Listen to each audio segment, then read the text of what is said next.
See, what's happening in the state government and in the Vidhan Sabha is a very wrong thing. None of the MLAs, we are not asking for a raise in our salary, nor couches, nor sofa.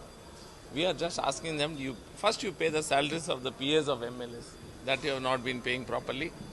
Then release all the Graha Lakshmi or whatever promises you have made to the guarantees you have given to the people. Release the money for that.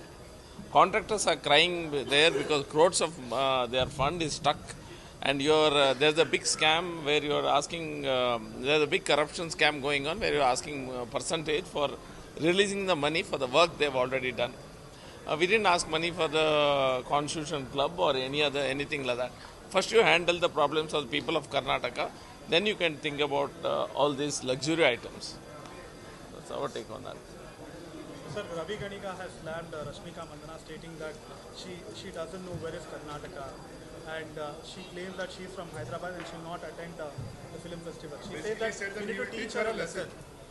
See, that is showing the Gunda mindset of the MLAs here. The Congress MLA who has spoken like that is a very wrong thing. Everybody has their freedom to go and choose their timetable, and they'll have their commitments.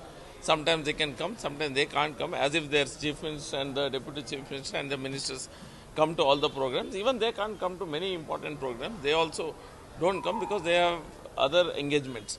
So you can't talk like that about a person. Every person has a personal freedom to do what they want, go where they want. And you can't threaten them like that. That's a very sad thing. An elected representative of the people is threatening the artists like that will tighten the screws or bolts and all these things. That's a very sad thing.